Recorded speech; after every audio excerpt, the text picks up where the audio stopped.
তো যারা 16 মোটামুটি শেষ করেছো, তোমাদের এখন উচিত প্রচুর পরিমাণে সৃজনশীল প্র্যাকটিস করা, যাতে সৃজনশীল দেখা মাত্র পরীক্ষায় কোনো ধরনের ভয়ভীতি কাজ না করে আমরা যাতে বুঝতে পারি যে প্রশ্ন কি চাইছে এবং আমরা কিভাবে উত্তর করতে হবে। তো আমরা এখানে একটা কনসেপচুয়াল প্রশ্ন দেখবো, যেটা হচ্ছে বিভিন্ন অধ্যায় পরিমিতির বিভিন্ন অধ্যায় বা বিভিন্ন টপিক একসাথে করে একটা সৃজনশীল তৈরি করা হয়েছে। তো এইখানে আশা করি এই সম্মিলিত প্রশ্নটা সলভ করলে আমরা এই রিলেটেড যতগুলো প্রশ্ন আসা সম্ভব সবগুলো মোটামুটি কভার হয়ে যাবে।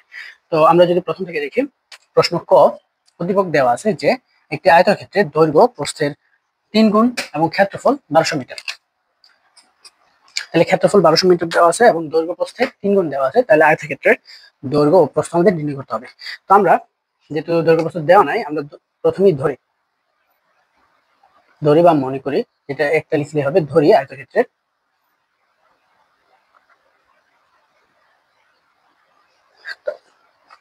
যেহেতু আয়তক্ষেত্রের দৈর্ঘ্য প্রস্থের উপর নির্ভরশীল, আমরা ধরে নিব আয়তক্ষেত্রের প্রস্থ সমান x মিটার।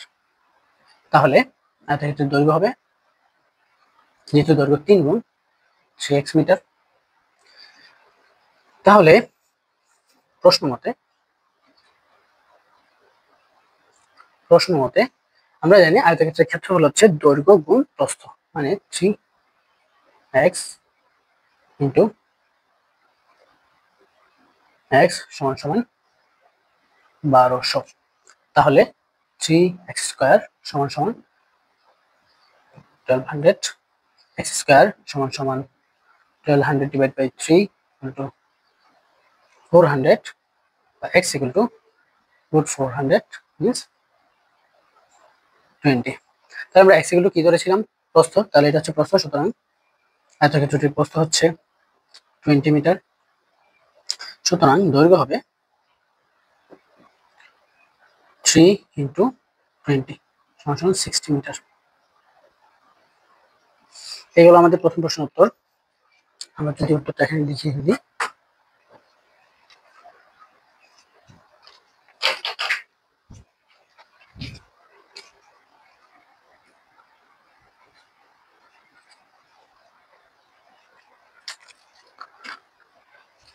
তো এখন আমরা খ নম্বর প্রশ্নে যাই।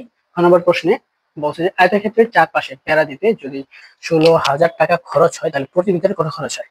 নর্মাল একটা ঐকিক নিয়ম, চারপাশে বেড়া দিতে 16,000 টাকা খরচ হয়। আমরা জানি চারপাশে লেখা থাকলে আমরা বুঝবো এটা হচ্ছে পরিসীমা। তো আয়তক্ষেত্রের দৈর্ঘ্য প্রস্থ আমরা কোথা থেকে পাইছি? তাহলে আমরা এটা লিখে নিই, ক হতে প্রাপ্ত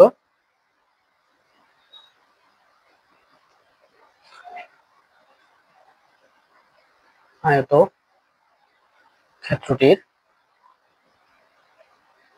দৈর্ঘ্য 60 মিটার এবং প্রস্থ 20 মিটার। তো আমরা জানি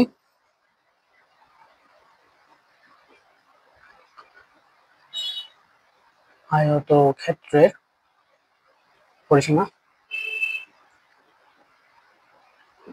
2 ইন্টু দৈর্ঘ্য যোগ প্রস্থ। তাহলে 2 ইন্টু দৈর্ঘ্য মানে 60 প্লাস 20, 2 ইন্টু 80, 160 মিটার। আচ্ছা, তাহলে পরিসীমা আমাদের দেওয়া আছে যে চারপাশে বেড়া দিতে 16,000 টাকা খরচ হয়, তাহলে প্রতি মিটার কত খরচ হয়? তার মানে 160 মিটার বেড়া দিতে আমার খরচ হয় 16,000 টাকা। তাহলে প্রতি মিটার খরচ হবে, তাহলে আমরা লিখবো 60 মিটার বেড়া দিতে খরচ হয় টাকা। সুতরাং 1 মিটার বেড়া দিতে খরচ হয়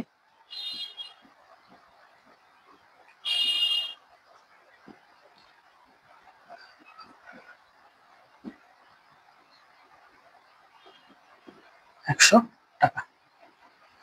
তো এটা হচ্ছে আমার খ নম্বর প্রশ্ন উত্তর। আসলে এটা ইজি ছিল, এর পরিমাণগুলো আর একটু কঠিন হবে আস্তে আস্তে। প্রতি মিটার খরচ হচ্ছে 100 টাকা। আচ্ছা, আমরা যদি এর পরের প্রশ্নটা যাই,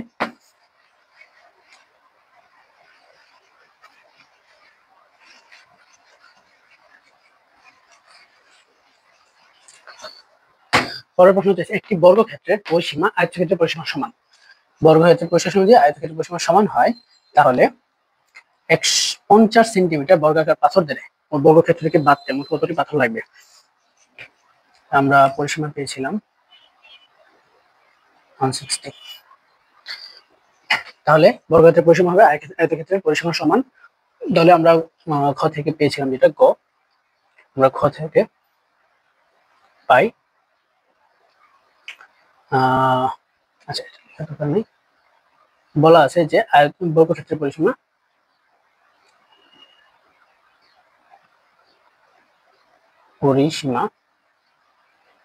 সমান আয়তক্ষেত্রের পরিসীমা।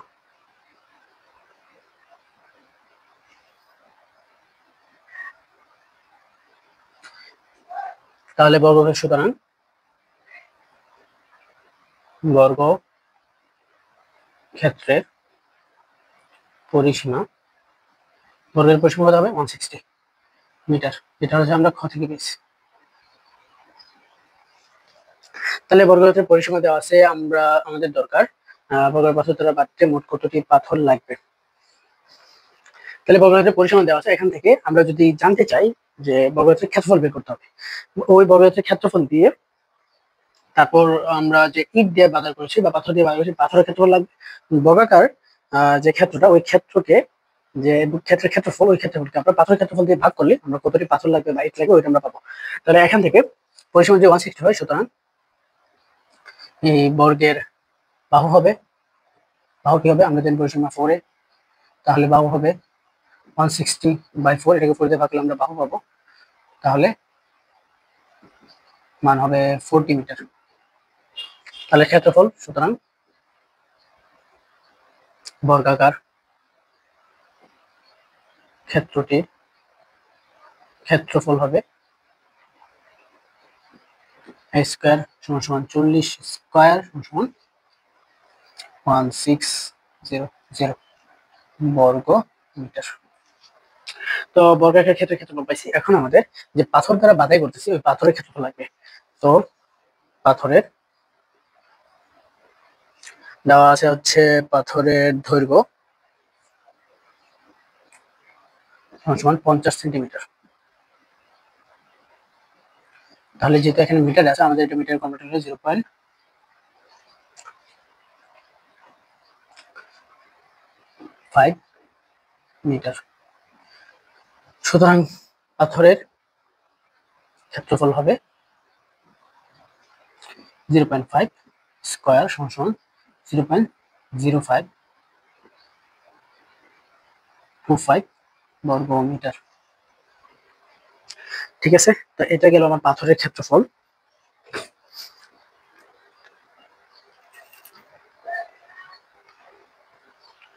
ওকে, 0.5 কে স্কয়ার করলে 0.2 আসে। তো এই গেল আমার পাথরের ক্ষেত্রফল।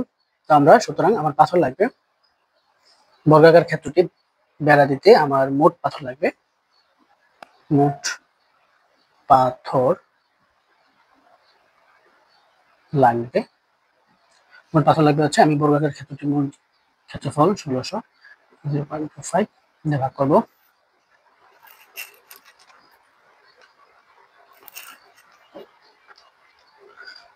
6403। তো এই গেল আমার প্রথম অংশ উত্তর, যে বর্গাকার ক্ষেত্রটি বাড়তে মোট কতটি পাথর লাগবে 6600। এখন বলছে আবার প্রতিটি পাথর মূল্য 25 টাকা হলে মোট খরচ কত। তাহলে সুতরাং একটি পাথরের মূল্য 25 টাকা, সুতরাং 6400টি পাথরের মূল্য হবে 5 × 6400,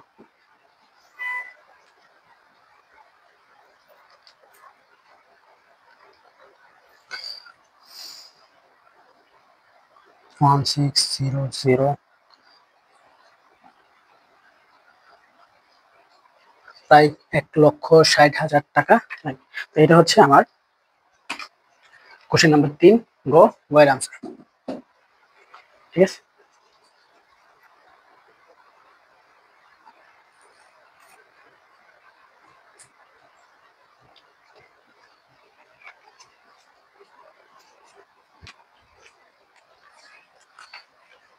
তো আমরা এরপরের ম্যাথে যদি দেখি,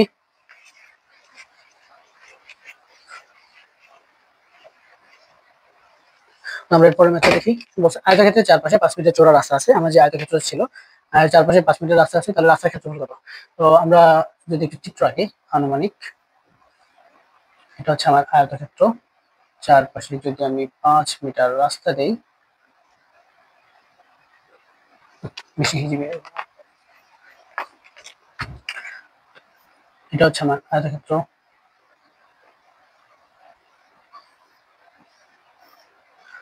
তো আয়তক্ষেত্র যার দৈর্ঘ্য হচ্ছে, আমি বের করেছিলাম, আমরা কোথা থেকে পেয়েছিলাম, দৈর্ঘ্য ছিল 60, প্রস্থ ছিল 20। রাস্তার প্রস্থ হচ্ছে 5 মিটার। এখন আমার রাস্তার ক্ষেত্রফল লাগবে। তো এটা আমরা কিভাবে বের করবো? আমরা যদি লিখি আয়তক্ষেত্রের ক্ষেত্রটি দৈর্ঘ্য 60 মিটার, আয়তক্ষেত্রটির প্রস্থ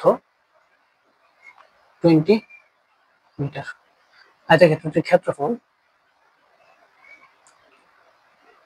1200 বর্গ মিটার। তাহলে 1200 বর্গ মিটার এটা হচ্ছে দেওয়া ছিল আয়তক্ষেত্রের ক্ষেত্রফল, আর দৈর্ঘ্য হচ্ছে আমরা পেয়েছি হচ্ছে ক হাতে।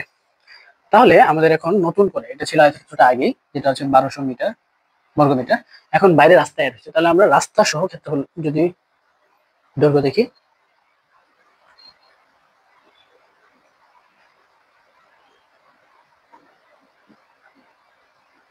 তো এখানে একটা বিষয় বোঝার আছে। আমরা যখন দৈর্ঘ্য দেখব তখন দেখে এটা ছিল আমাদের 60 মিটার দৈর্ঘ্য। এখন দুই পাশে রাস্তা অ্যাড হয়েছে, এখানে 5 মিটার এবং এই পাশেও 5 মিটার। এর জন্য আমরা 60 এর সাথে 5 + 5 বা 2 × 5 যোগ করবো। তাহলে আমার রাস্তার সহ দৈর্ঘ্য হবে 70 মিটার। তো রাস্তার সহ আয়তক্ষেত্রটি প্রস্থ হবে, প্রস্থ আগে ছিল 20, 20 সাথে এই পাশে 5, এই পাশে 5, তো এটাও সেম, 20 + 2 × 5 মিটার, 30 মিটার। তাহলে রাস্তা সহ ক্ষেত্রফল, রাস্তা সহ আয়তক্ষেত্রটির ক্ষেত্রফল হবে 70 × 30 = বর্গ মিটার। আচ্ছা, তো আমরা এখন রাস্তার ক্ষেত্রফল কি পাবো? রাস্তা ছাড়া ক্ষেত্রফল এবং রাস্তা সহ ক্ষেত্রফল। রাস্তা সহ ক্ষেত্রফল থেকে রাস্তার বাদে ক্ষেত্রফলটা যদি আমরা বাদ দিই, তাহলে রাস্তার ক্ষেত্রফল অবশিষ্ট থাকবে। সুতরাং রাস্তার ক্ষেত্রফল হবে রাস্তা সহ যে ক্ষেত্রফল মাইনাস রাস্তা বাদে বা শুধু আয়তক্ষেত্রের যে ক্ষেত্রফল ছিল আমাদের 1200 মিটার, তাহলে আমাদের ক্ষেত্রফল আসতেছে বর্গ মিটার। এটা হচ্ছে আমার রাস্তার ক্ষেত্রফল। এখন আবার হচ্ছে যে রাস্তায় প্রতি বর্গ মিটার ঢালাই করতে 500 টাকা খরচ হয়। তাহলে পুরো রাস্তাটা ঢালাই করতে কত টাকা খরচ হবে? 1 বর্গ মিটার ঢালাইয়ে খরচ হয় 500 টাকা। সুতরাং আমার মোট হচ্ছে 900 বর্গ মিটারের রাস্তা, খরচ হয় 500 × 900, 4500।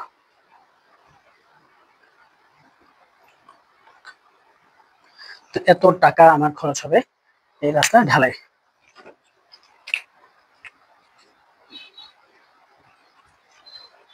এই গেল আমার কোশ্চেন ঘ এর আনসার। তো আমরা যদি এখন ক নম্বর অঙ্কটা দেখি, এখানে বলছে আয়তক্ষেত্রের দৈর্ঘ্য অর্ধেক এবং প্রস্থ যথাক্রমে একটি রম্বসের কর্ণ এবং বাহুর দৈর্ঘ্য হলে রম্বসের ক্ষেত্রফল নির্ণয় করো। তাহলে আমরা যদি আনুপাতিক একটা চিত্র আঁকি,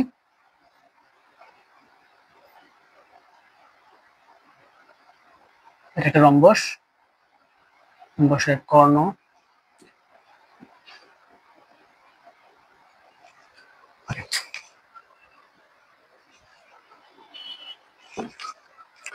তো আমরা ক হতে পাই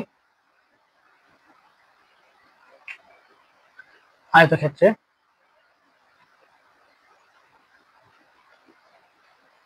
দৈর্ঘ্য 60 মিটার এবং আয়তক্ষেত্রে প্রস্থ 20 মিটার। তাহলে আয়তক্ষেত্রে দৈর্ঘ্য অর্ধেক হবে রম্বসের কর্ণের সমান, সুতরাং রম্বসের কর্ণ হবে কর্ণ এসি সমান হবে 60/2 ইন্টু 30 মিটার। রম্বসে বাহু হবে, যেহেতু রম্বসের সকল বাহু সমান, এবি সমান সমান এডি সমান সমান সিডি সমান সমান সবগুলোই হবে প্রস্থ এর সমান মানে 20 মিটার। তাহলে আমার দরকার রম্বসের ক্ষেত্রফল। তো রম্বসের ক্ষেত্রফল হলে আমি একটা কর্ণের মান আছে, আমার আরেকটা কর্ণ বিডি নির্ণয় করতে হবে। তো প্রথমে আমরা এ ও বি ত্রিভুজ নেই, 20 পুরোটা 30। তাহলে এ ও বি ত্রিভুজে কি কি মান জানা আছে আমাদের? এ বি সমান সমান 20, এ ও সমান সমান 30/2 সমান সমান 15। আমার বিয়োর মান জানা নাই, তাহলে আমরা বিয়োর পিথাগোরাসের উপপাদ্য অনুসারে আমরা লিখতে পারি এ বি স্কয়ার সমান সমান এ ও স্কয়ার প্লাস বি ও স্কয়ার। আমাদের যেটা বিয়োর মান লাগবে A B square minus square. তাহলে এ বি স্কয়ারের মান হচ্ছে আমাদের 20 স্কয়ার মাইনাস এর মান হচ্ছে 50 স্কয়ার। তাহলে উত্তর আসে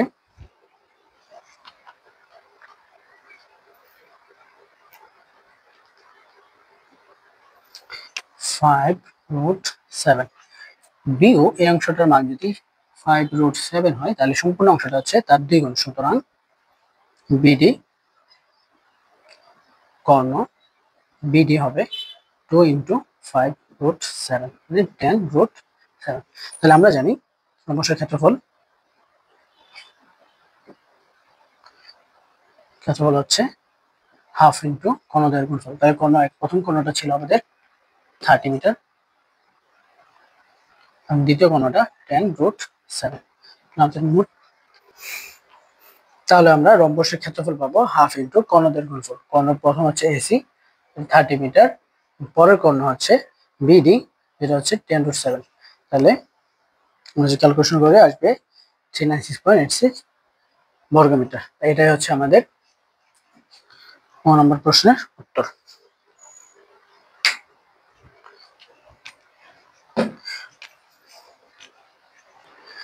আমরা প্রায় অঙ্কের শেষ অংশে চলে এসেছি। শেষে যে অঙ্কটা 4 নম্বর, এখানে বলছে আয়তের ক্ষেত্রফলের সমান ক্ষেত্রফল বিশিষ্ট বৃত্তের ব্যাস নির্ণয় করো এবং বৃত্তে যদি 60 ডিগ্রি কোণ উৎপন্ন করে কর্ণে, তাহলে বৃত্তগোলের ক্ষেত্রফল ও বৃত্তচাপ নির্ণয় করো। তার মানে একটা বৃত্ত আছে যার ব্যাসার্ধ দেওয়া নাই, কেন্দ্র উৎপন্ন কোণ দেওয়া আছে 60 ডিগ্রি। আচ্ছা, তাহলে দেওয়া আছে আয়তের ক্ষেত্রফল বৃত্তের ক্ষেত্রফলের সমান। তাহলে দেওয়া আছে আয়ত ক্ষেত্রের ক্ষেত্রফল 1200 বর্গমিটার। আচ্ছা, তাহলে আমার বৃত্তের ক্ষেত্রফল হবে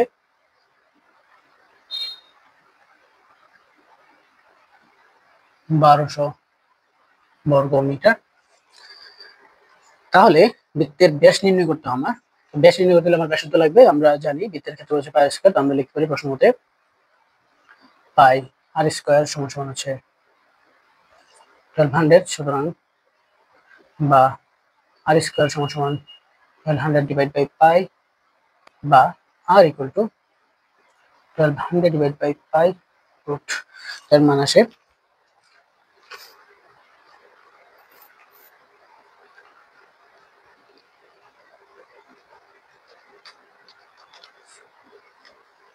19.54। এটা হচ্ছে আমার ব্যাসার্ধ। সুতরাং আমার ব্যাস হবে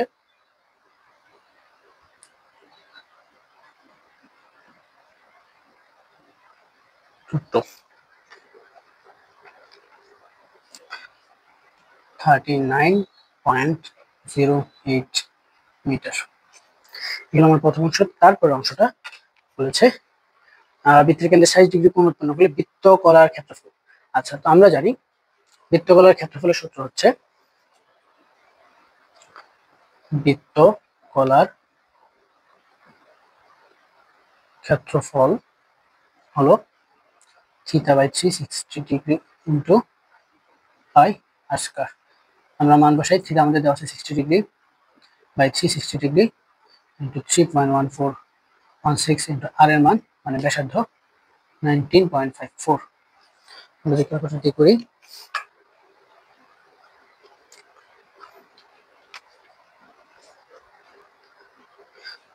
উত্তর আসবে 200। তাই এটা হচ্ছে আমার বৃত্তগোলার ক্ষেত্রফল বর্গমিটার। ওকে, তারপরে আমাকে আমরা বলছে বৃত্তচাপ। বৃত্তচাপ কত? আমরা জানি বৃত্তচাপ হলো এস, বৃত্তচাপের দৈর্ঘ্য এস হচ্ছে পাই আর θ/180।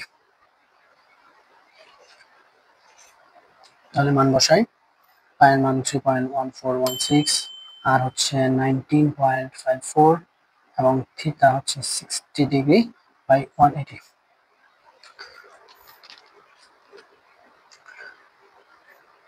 One four one six into 19.54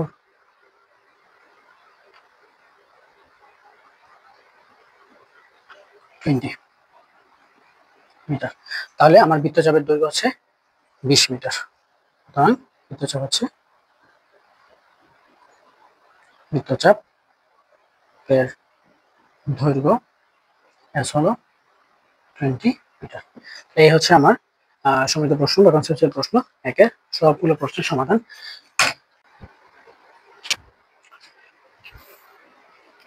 আমরা এখন আরেকটি সম্মিলিত প্রশ্ন দেখব, যেখানে একের ভিতর প্রায় 6টা প্রশ্ন আছে। এই প্রশ্নটা সমাধান করলে আমাদের অনেক টাইপসের প্রশ্নের একটা ক্লিয়ার কনসেপ্ট তৈরি হবে। আমরা যদি প্রথমে উদ্দীপকটা দেখি, এটা আয়তাকার কাঠের বাক্স যার বাইরের দৈর্ঘ্য উচ্চতা দেওয়া আছে এবং ভিতরে সমবিষ্ট ক্ষেত্রফল দেওয়া আছে। বলা আছে কাঠের পুরুত্ব, বাক্সটির কাঠের পুরুত্ব সবদিকে সমান এবং আবার একটি বেলুনের আয়তন হচ্ছে বাক্সটির বাইরের আয়তনের সমান এবং বেলুনের উচ্চতা এবং বহির ব্যাসার্ধ 3। আচ্ছা, আমাদের প্রথম প্রশ্ন হচ্ছে বাক্সটির কাঠের পুরুত্ব নির্ণয় করো। আমরা যে আয়তাকার কাঠের বাক্সটা আছে তার কাঠের পুরুত্ব নির্ণয় করতে হবে। তাহলে আমাদের সমীকরণ নির্ণয় করতে হবে সমগ্র পৃষ্ঠের ক্ষেত্রফল থেকে, যেহেতু। তাহলে আমরা শুরু করি। তো ক, তো আমার ধরি বাক্সটির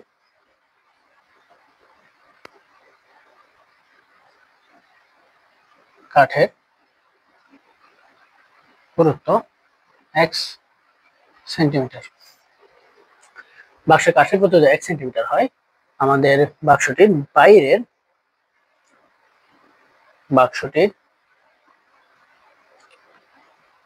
বাইরের দৈর্ঘ্য, প্রস্থ, উচ্চতা যথাক্রমে 975 সেন্টিমিটার। তাহলে আমার বাক্সটির ভিতরের দৈর্ঘ্য, প্রস্থ, উচ্চতা কি হবে?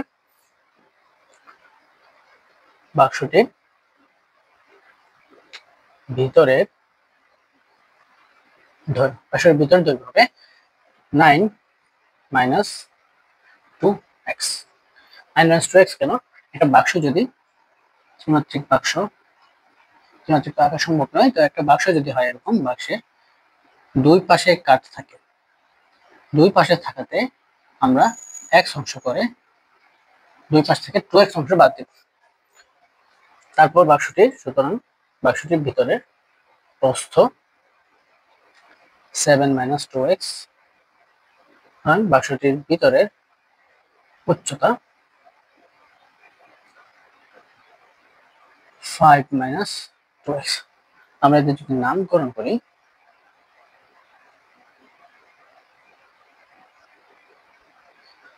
তাহলে আমরা জানি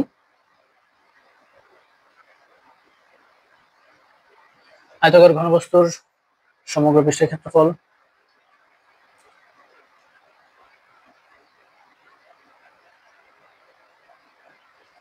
two into ab plus bc plus c বর্গমিটার। তাহলে প্রশ্নটা আমরা লিখতে পারি ভিতরের যেই সমগ্র পৃষ্ঠের ক্ষেত্রফল 2 into 9 minus 2x b 7 minus 2x plus bc 7 minus 2x 5 minus 2x plus ca 5 minus 2x সমান সমান সমগ্র বিশ্বের ক্ষেত্রফল হচ্ছে 284 বর্গমিটারের অর্ধেক, তার মানে হচ্ছে 142। ওকে, তাহলে যদি টুটা ওই পাশে দিয়ে দিই তাহলে এটা হয়ে যাবে, আমরা এখন গুণ করি 9763 9 into 2x 18x minus 27 minus 2 into 7 14x minus 4x square plus 7 5 35 7 2x 14x 2x 5 10x plus 4x square plus 45 minus 10x minus 18x plus 4x square equal to এই পাশের টোটাল যদি আমি 140 নিচে ভাগ করে চলে আসবে। ওকে, আমরা যদি এটা ক্যালকুলেশন করি তাহলে হচ্ছে আমার x স্কয়ার আসবে 12x square 4x square 4x square 4x square 12x square, x গুলো যদি একসাথে যোগ করি 18x minus 14x 10x 18x 14, তাহলে হচ্ছে আমার মোট 84x প্লাস সংখ্যাগুলো যোগ করে এটা 142/2 71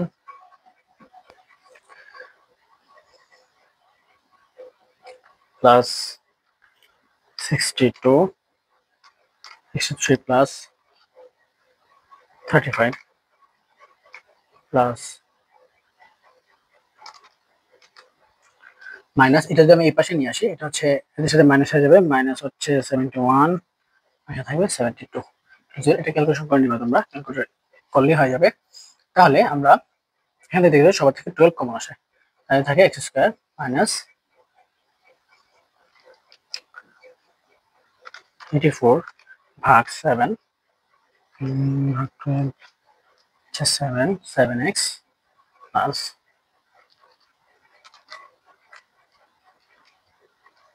6 equal to 0 বা x square minus 7x plus 6 equal to 0 বা x square minus 6x minus x plus 6 equal to 0। তাহলে মিডল ফ্যাক্টর করলে এখান থেকে x কমন যাবে, x minus 6 minus 1 কমন যাবে, x minus 6 equal to 0। তাহলে সমাধান আসে x minus 6 x minus 1 equal to 0 হয় 6 equal to 0 x equal to 6 অথবা x minus 1 equal to 0 x equal to 1। যেহেতু আমার সর্বোচ্চ পুরুত্বই হচ্ছে উচ্চতা হচ্ছে 5 সেন্টিমিটার পুরো বাক্সটার, এখানে বাক্সের পুরুত্ব কখনোই হচ্ছে 6 সেন্টিমিটার হওয়া সম্ভব নয়, সুতরাং ইহা সম্ভব নয়।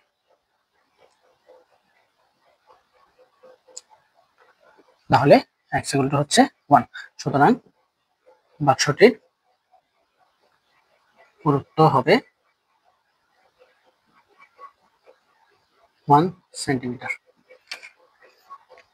এই গেল আমাদের প্রথম প্রশ্নের উত্তর। আমরা এখন দ্বিতীয় প্রশ্নে যাব।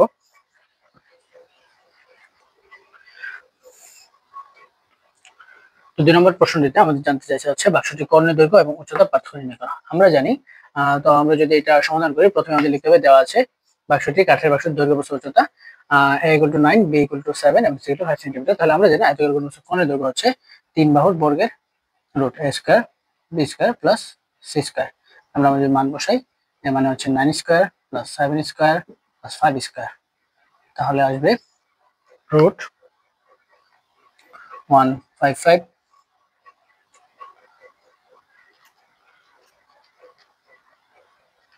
কনভার্ট করলে আসে 12.45 সেন্টিমিটার। তাহলে আমার সুতরাং কাঙ্ক্ষিত কর্ণ ও উচ্চতার পার্থক্য হলো 12.45 মাইনাস 5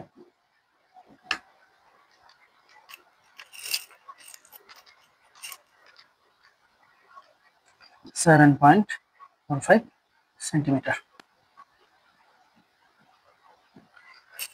এই হলো আমাদের 2 নং প্রশ্নের খ নং প্রশ্ন উত্তর।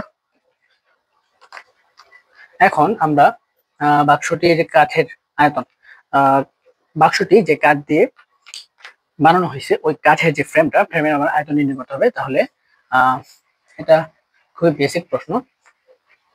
তো আমরা কাঠের বাক্সের বাইরের আয়তন থেকে কাঠের বাক্সের ভিতরের আয়তন যদি বিয়োগ দেই তাহলে হচ্ছে আমরা বাক্সের আয়তন পাবো। তো আমরা তাহলে আমাদের কাঠের দেওয়া আছে কাঠের বাক্সের দৈর্ঘ্য প্রস্থ উচ্চতা, এগুলো হচ্ছে কাঠের বাক্সটির বাইরের দৈর্ঘ্য প্রস্থ এবং উচ্চতা। সুতরাং বাক্সটির কাঠের বাক্সটির বাইরের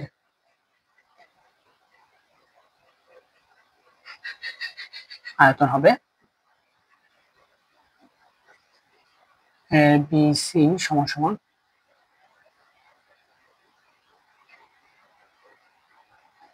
9 × 7 × 5 ঘন সেন্টিমিটার, তার মানে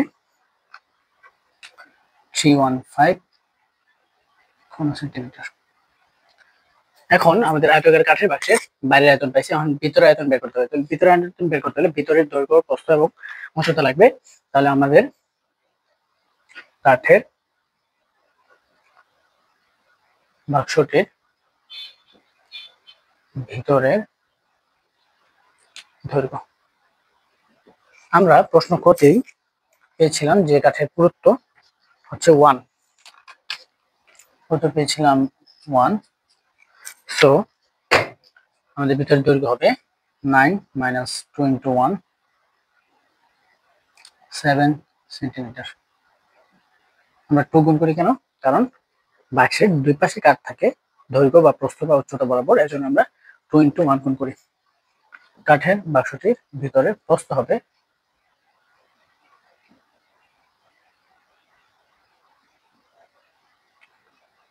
5 সেন্টিমিটার, উচ্চতা হবে 5 - সেন্টিমিটার। সুতরাং কাঠের বাক্সটির ভিতরের আয়তন 7 × 5 × 3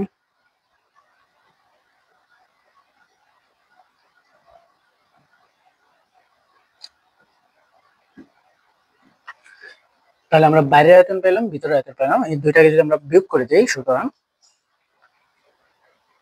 বাক্সটির কাঠের আয়তন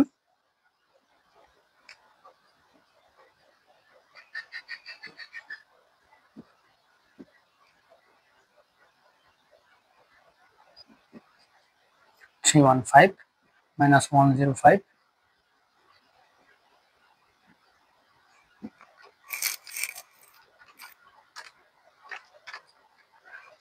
210 ঘন সেন্টিমিটার। তার মানে কাঠের বাক্সটির কাঠের পুরুত্ব অনেক বেশি। আসলে এটার কাঠের বাক্সটির কাঠের আয়তন হয়ে গেছে 210 ঘন সেন্টিমিটার। ওকে, আমরা এখন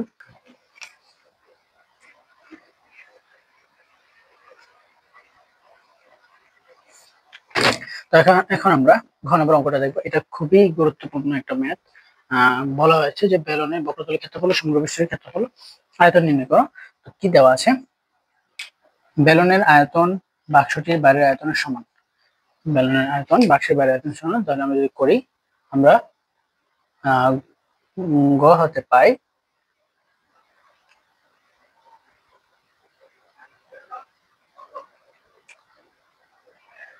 বাক্সের আয়তন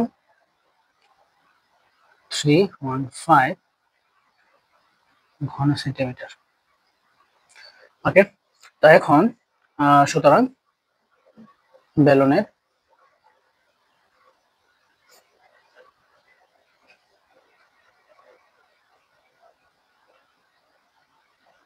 আয়তন,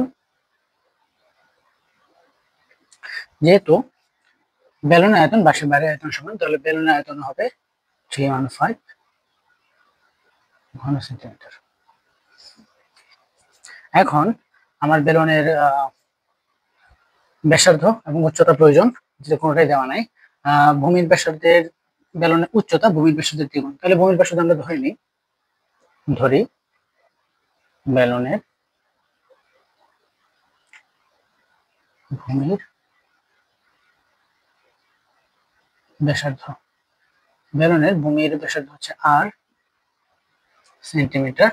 যেহেতু বেলুনের উচ্চতা ভূমির ব্যাসার্ধের দ্বিগুণ, সুতরাং বেলুনের উচ্চতা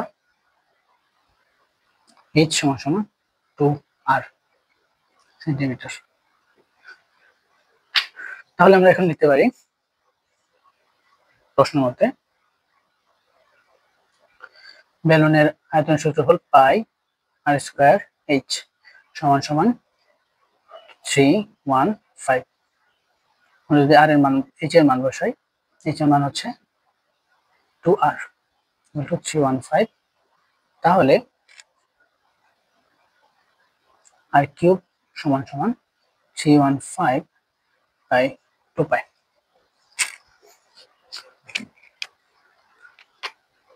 তাহলে আর হবে 315/2 পাই কিউবিক রুট।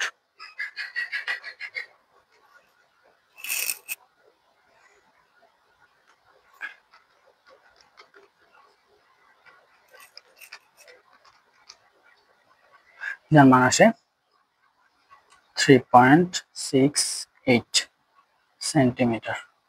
এটা হচ্ছে আমার ভূমির ব্যাসার্ধ আর, তাহলে আমার উচ্চতা হবে h সমান সমান 2 × 3.68 সমান সমান 7.37 সেন্টিমিটার। ওকে, তো বেলুনের ব্যাসার্ধ এবং উচ্চতা আছে, এখন আমি বেলুনের বক্রতলের ক্ষেত্রফল বের করতে পারবো।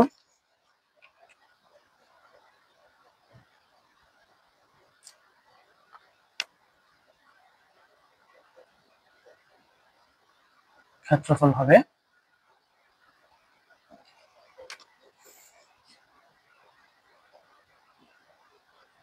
2πrh সমান সমান 2 ×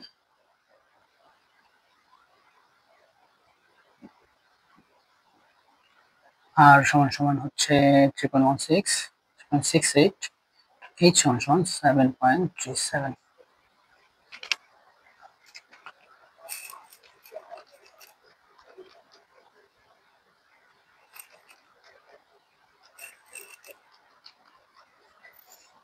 ওয়ান 70.41 বর্গ সেন্টিমিটার। এখন বেলুনের সমগ্র পৃষ্ঠের আয়তন, সুতরাং বেলুনের সমগ্র পৃষ্ঠের আয়তন, বেলুনের সমগ্র পৃষ্ঠের আয়তন হচ্ছে 2πr h প্লাস r। এটা যদি আমরা মান বের করি,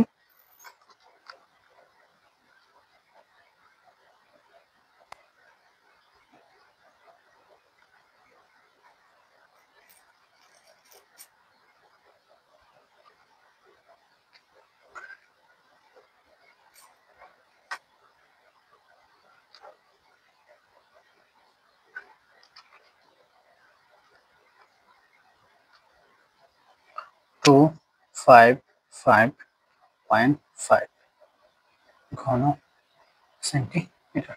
তাহলে এটা হচ্ছে আমাদের কোশ্চেন ঘ, বেলুনের বক্রতলের ক্ষেত্রফল এবং সমগ্র পৃষ্ঠের আয়তন। ওকে, আমরা যদি এখন ও নাম্বার প্রশ্নের উত্তরটা দেখি,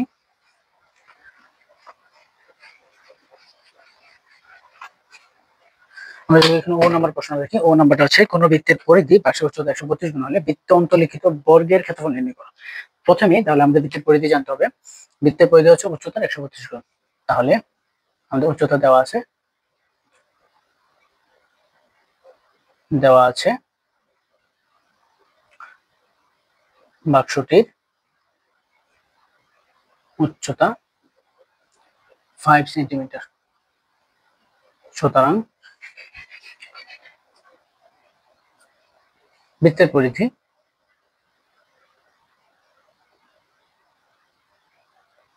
পরিধি হবে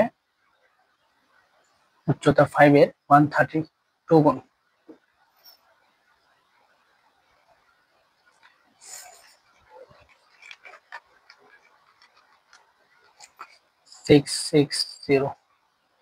সেন্টিমিটার। তাহলে আমার মূলত ব্যাসার্ধ আর এর মান লাগবে। তাহলে আমরা লিখতে পারি প্রশ্ন মতে বৃত্তের পরিধি 2 পাই আর সমান সমান 60। সুতরাং আর সমান সমান 0/2 পাই।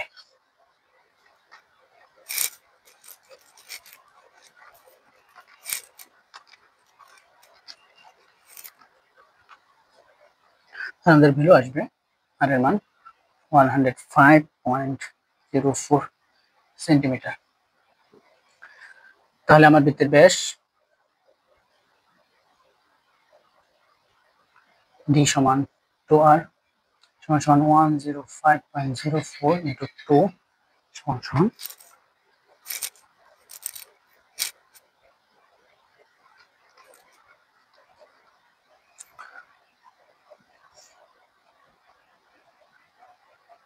সেন্টিমিটার। তো আমরা যদি এই বৃত্তের অন্তর্লিখিত বর্গের চিন্তা করি, বৃত্তে অন্তর্লিখিত বর্গক্ষেত্র এ বি সি ডি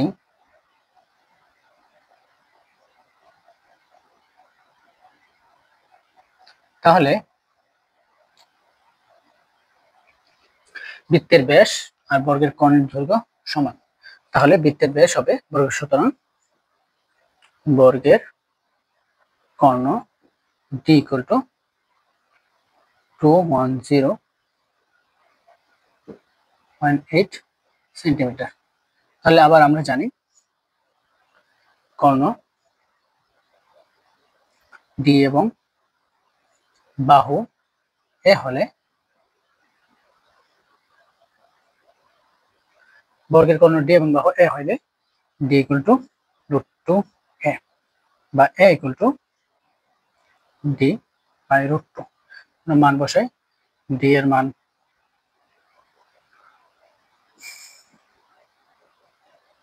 আমরা বাহু পাবো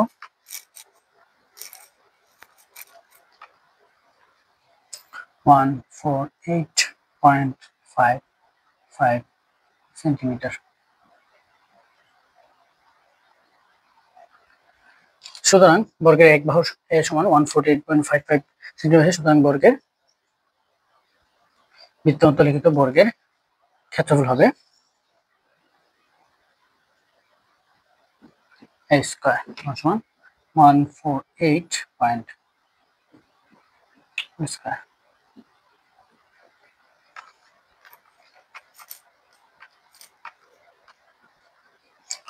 টু 207 বর্গ সেন্টিমিটার।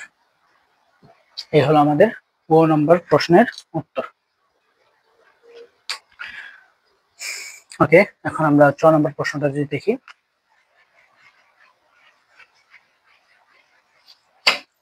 তো আমার বাক্সটি যে আয়তাকার বাক্সের এর বৃহত্তম বাহুটি 4 দিয়ে ঘোরালে যে ঘনবস্তু উৎপন্ন হয় তার সমগ্র তলের ক্ষেত্রফল এবং আয়তন নির্ণয় করতে হবে। আমরা জানি আয়তাকার কাঠের বাক্সের দৈর্ঘ্য যদি আমরা চারপাশে ঘুরাই তাহলে এটা একটি সিলিন্ডার তৈরি করে। কাঠের বাক্স এটা যদি এইভাবে আমি চারদিকে ঘুরাই, এটা মূলত একটা সিলিন্ডার শেপ তৈরি করে।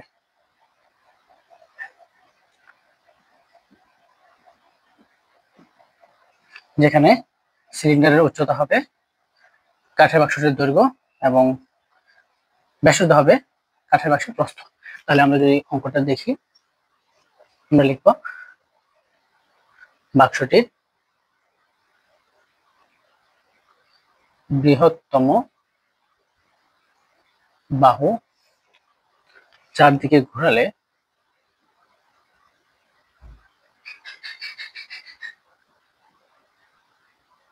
যে ঘন বস্তু উৎপন্ন হয় তা হলো সিলিন্ডার।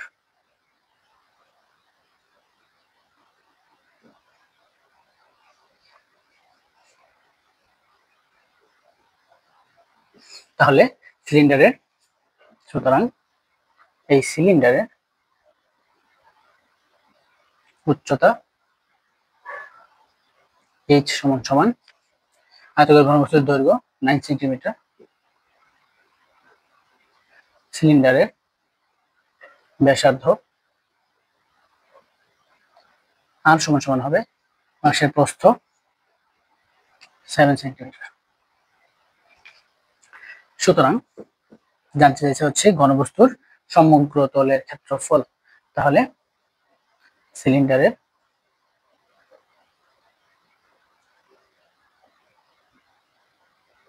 সমগ্র তলের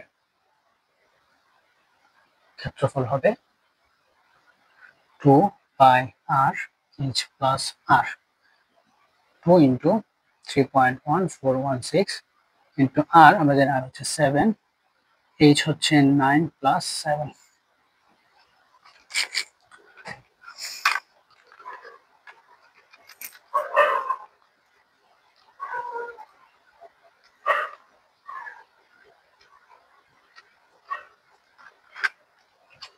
তাহলে তার সমগ্র তলের ক্ষেত্রফল 703.7 বর্গ সেন্টিমিটার। সুতরাং সিলিন্ডারের আয়তন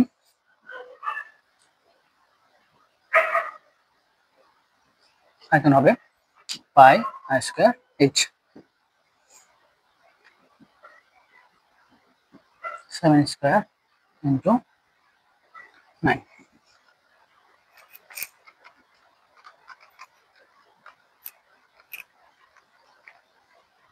ওয়ান 385